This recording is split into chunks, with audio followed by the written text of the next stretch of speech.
Aujourd'hui, le 7 juillet 2024. Première lecture. C'est une engeance de rebelles. Qu'ils sachent qu'il y a un prophète au milieu d'eux. Lecture du livre du prophète Ézéchiel. En ces jours-là, l'Esprit vint en moi et me fit tenir debout. J'écoutai celui qui me parlait. Il me dit, Fils d'homme, je t'envoie vers les fils d'Israël, vers une nation rebelle qui s'est révoltée contre moi. Jusqu'à ce jour, eux et leurs pères se sont soulevés contre moi. Les fils ont le visage dur, et le cœur obstiné, c'est à eux que je t'envoie. Tu leur diras, ainsi parle le Seigneur Dieu. Alors, qu'ils écoutent ou qu'ils n'écoutent pas, c'est une engeance de rebelles. Ils sauront qu'il y a un prophète au milieu d'eux. Parole du Seigneur. Nous rendons grâce à Dieu. Psaume. Nos yeux, levés vers le Seigneur, attendent sa pitié. Vers toi j'ai les yeux levés, vers toi qui es au ciel, comme les yeux de l'esclave. Vers la main de son maître. Comme les yeux de la servante. Vers la main de sa maîtresse, nos yeux, levés vers le Seigneur notre Dieu, attendent sa pitié. Pitié pour nous, Seigneur, pitié pour nous, notre âme est rassasiée de mépris. C'en est trop, nous sommes rassasiés du rire des satisfaits, du mépris des orgueilleux. Deuxième lecture.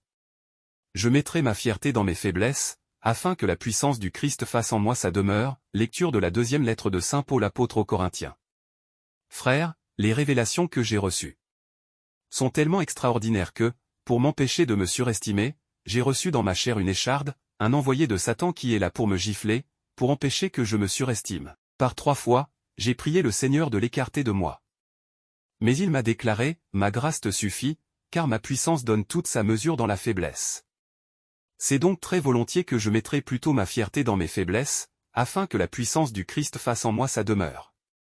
C'est pourquoi j'accepte de grand cœur pour le Christ les faiblesses, les insultes, les contraintes, les persécutions et les situations angoissantes. Car, lorsque je suis faible, c'est alors que je suis fort. Parole du Seigneur. Nous rendons grâce à Dieu. Évangile. Un prophète n'est méprisé que dans son pays, Alléluia. Alléluia.